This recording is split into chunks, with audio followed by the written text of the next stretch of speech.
forbidden energy gap.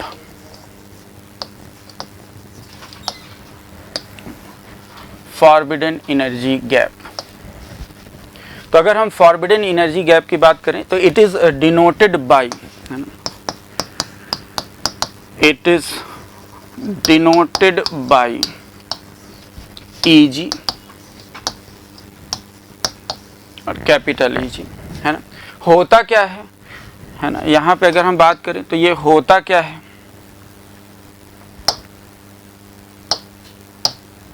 ये it is gap between, है ना। अगर हम बात करें तो फॉरबिडन एनर्जी गैप क्या होता है, it is energy gap, it is energy gap present between valence band and conduction band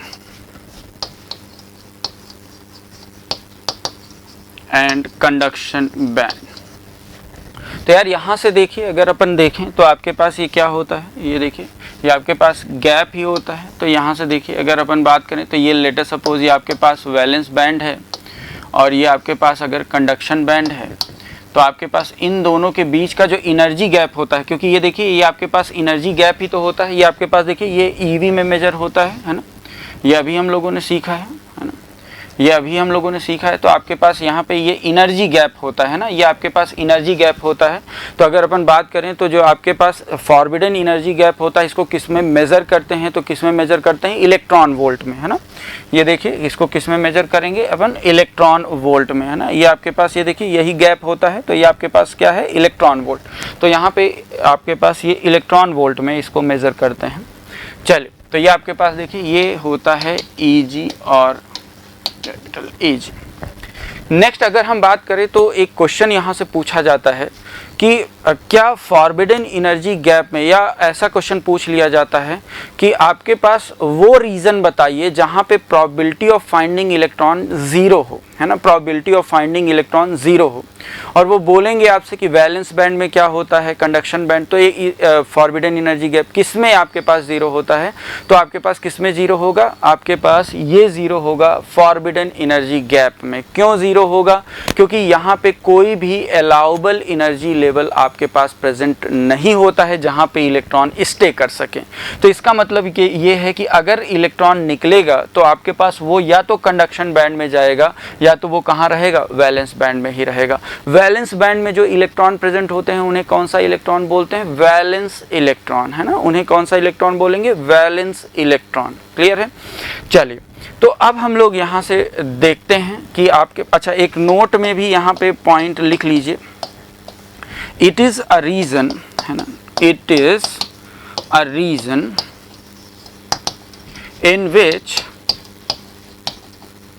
in which no electron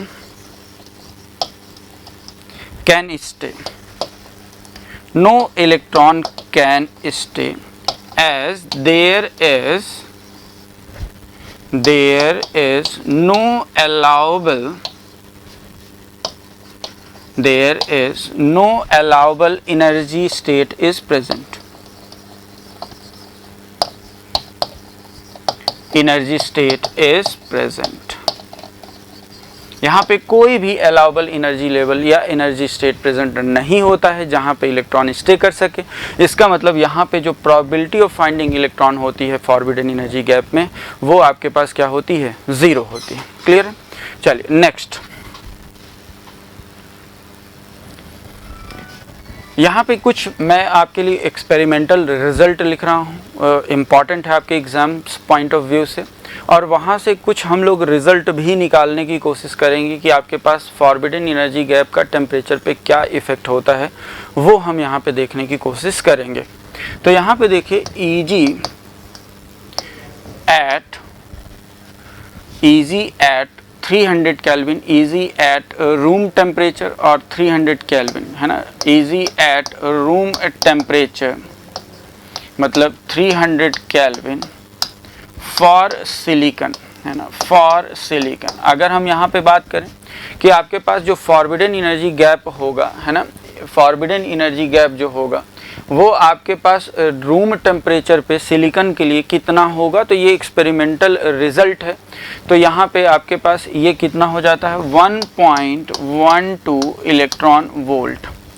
next अगर हम बात करें तो Eg एट रूम टेम्परेचर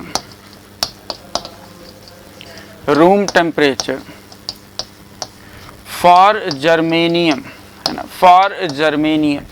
अगर हम जर्मेनियम की बात करें तो ये होता है आपके पास 0.72 इलेक्ट्रॉन वोल्ट, है ना, 0.72 इलेक्ट्रॉन वोल्ट। नेक्स्ट अगर हम यहीं से बात करें कि Eg at absolute zero temperature, है ना, absolute zero temperature, absolute zero temperature, absolute zero temperature का मतलब 0 केल्विन फॉर सिलिकॉन, है ना, फॉर सिलिकॉन। अगर हम इसके लिए बात करें तो इसका मतलब ये है कि आपके पास ये कितना हो जाएगा 1.21 इलेक्ट्रॉन वोल्ट। ये देखिए, अगर हम बात करें फॉरबिडन एनर्जी गैप को किस में मेजर करते हैं, इलेक्ट्रॉन वोल्ट में। क्यों करते हैं अभी आपको बताया। नेक्स्ट अगर हम बात करें Eg at absolute zero temperature for germanium, है ना, फॉर जर्मेनियम।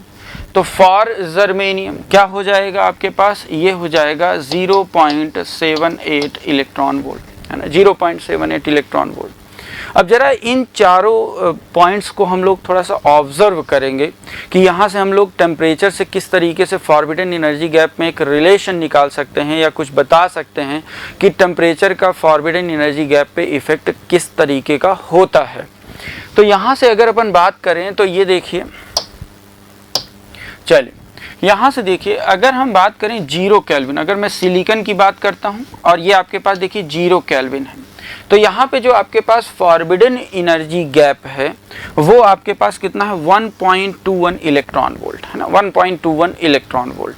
अगर हम यहीं पे जब टेम्परेचर को 300 केल्विन बढ़ा देते हैं, ये देखिए, अगर हम टेम्परेचर को 300 केल्विन, 0 केल्विन से अगर हम 300 केल्विन कर दे रहे हैं, किसके लिए, सिलिकॉन के लिए, तो आपके पास यही फॉरबिडन एनर्जी गैप कितना हो जा रहा है 1.12 इलेक्ट्रॉन वोल्ट। मतलब क्या है कि इसका मतलब ये है कि 0 केल्विन पे तो आपके पास 1.21 था और आपके पास 300 केल्विन पे 1.12 हो गया। इसका मतलब कि आपके पास फॉरबिडन एनर्जी गैप क्या हुआ है, कम हुआ है।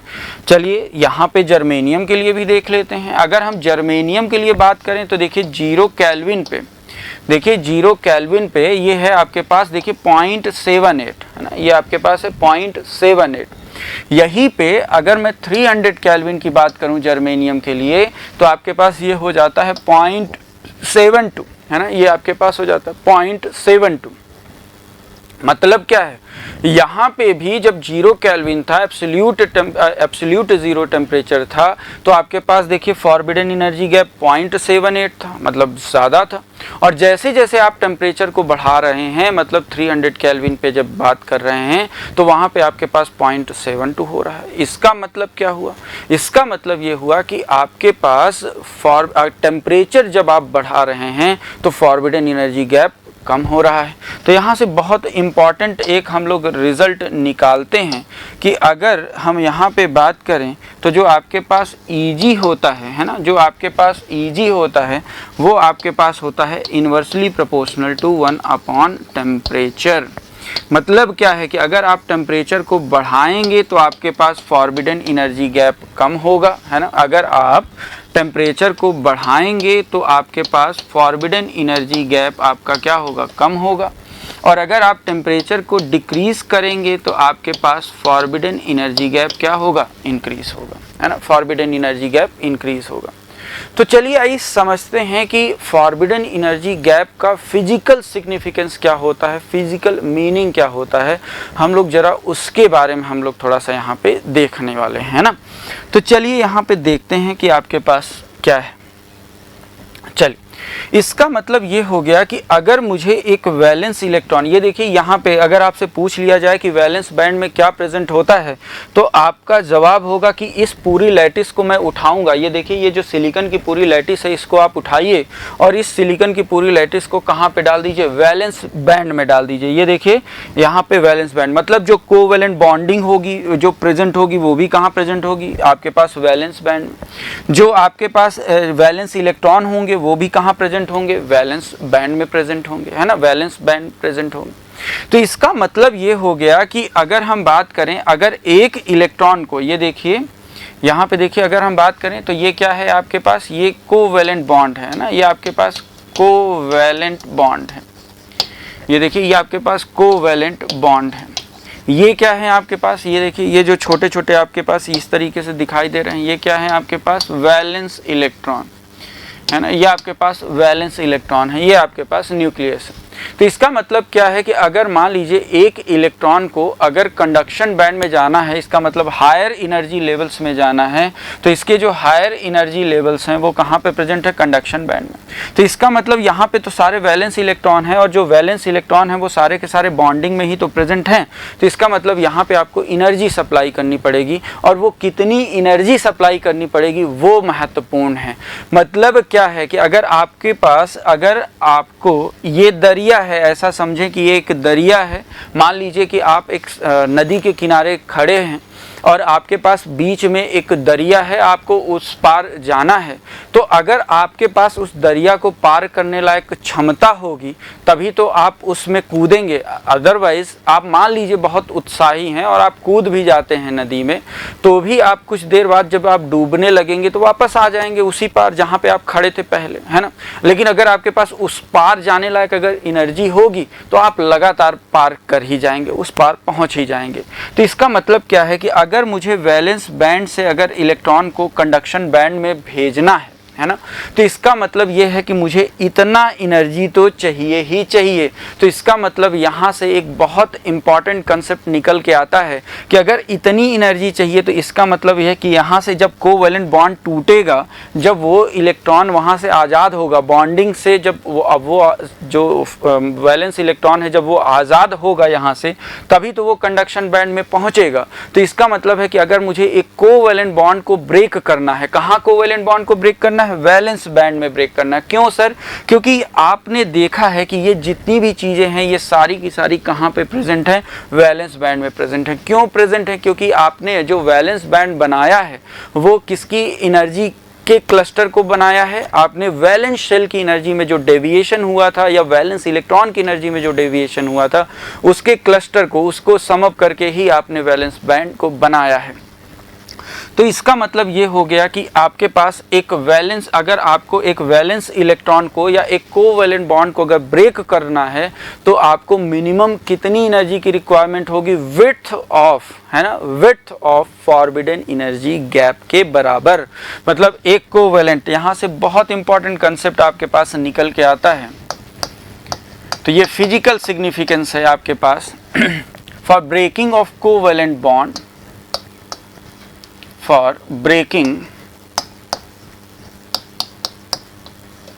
of covalent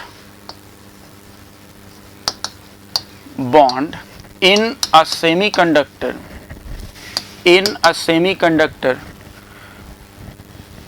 minimum energy requirement, है ना, for breaking of covalent bond in a semiconductor, minimum energy requirement, है ना, मिनिमम एनर्जी रिक्वायर्ड क्या होगी, मिनिमम एनर्जी आपके पास, है ना, ये आपके पास for breaking of covalent bond in a semiconductor minimum energy क्या होगी आपके पास, width of forbidden energy gap, है ना, is minimum energy for in a semiconductor, minimum energy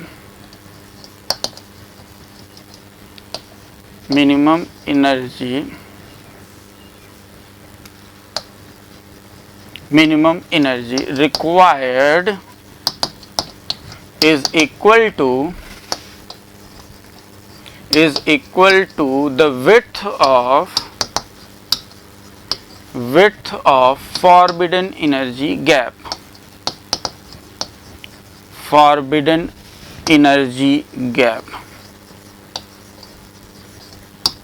width of forbidden energy gap। बड़ा इंपॉर्टेंट कंसेप्ट है ना। आपको पता होना चाहिए कि फॉरबिडन एनर्जी गैप का फिजिकल सिग्निफिकेंस क्या होता है। तो इसका मतलब है कि अगर आपको एक वैलेंस इलेक्ट्रॉन को कंडक्शन बैंड में भेजना है तो आपके पास एक फॉरबिडन एनर्जी गैप के बराबर उस इलेक्ट्रॉन के पास एनर्जी होनी ही चाहिए, तभी वो आपके पास कंडक्शन बैंड में पहुंचेगा। क्लियर है। अच्छा, एक स्टूडेंट के मन में एक और डाउट आता रहता है कि सर इसे फॉरबिडन एनर्जी गैप क्यों कहते हैं। देखिए, अगर अपन बात करें फॉरबिड का मतलब होता है छिपा हुआ। इसका मतलब है कि आपके पास, देखिए मैंने आपको पहले ही लिखाया है कि यहाँ पे कोई भी अलाउबल एनर्जी लेवल प्रेजेंट नहीं होता है ना, तभी तो कोई भी इलेक्ट्रॉन यहाँ पे स्टे नहीं कर पाता है। तो फॉरबिड इसका मतलब है कि यहाँ पे जितने भी अलाउबल एनर्जी लेवल्स होते हैं वो आपके पास क्या हो जाते हैं, छिपे हुए रहते हैं। तो इसका मतलब है वहाँ पे कोई भी इलेक्ट्रॉन स्टे नहीं कर पाता है, इसीलिए इसे फॉरबिडन एनर्जी गैप कहते हैं, है ना। इसे फॉरबिडन एनर्जी गैप कहते हैं। तो ये था आपके पास फॉरबिडन एनर्जी गैप का कंसेप्ट कि फॉरबिडन एनर्जी गैप क्या होता है। तो आपके पास ये क्या होता है, ये आपके पास वैलेंस बैंड और कंडक्शन बैंड के बीच का जो एनर्जी गैप होता है उसी को ही आप फॉरबिडन एनर्जी गैप बोलते हैं। इसको किससे डिनोट करते हैं, Eg से डिनोट करते हैं, है ना। इसको किस में मेज़र करते हैं, इलेक्ट्रॉन वोल्ट में मेज़र करते हैं। टेम्परेचर के साथ इसका क्या रिलेशन होता है, तो आपको पता है कि अगर आप टेम्परेचर बढ़ाएंगे तो फॉरबिडन एनर्जी गैप डिक्रीज होती है, अगर आप टेम्परेचर को कम करेंगे तो आपके पास फॉरबिडन एनर्जी गैप इंक्रीज होती है। मतलब एक कोवेलेंट बॉन्ड को ब्रेक करने के लिए ज़्यादा एनर्जी की रिक्वायरमेंट यहाँ पे होगी। तो ये थी कहानी आपके पास forbidden energy. If you really like the video, hit the like button, share the video, comment on our video and subscribe to our YouTube channel and press the bell icon for the latest updates. Thank you.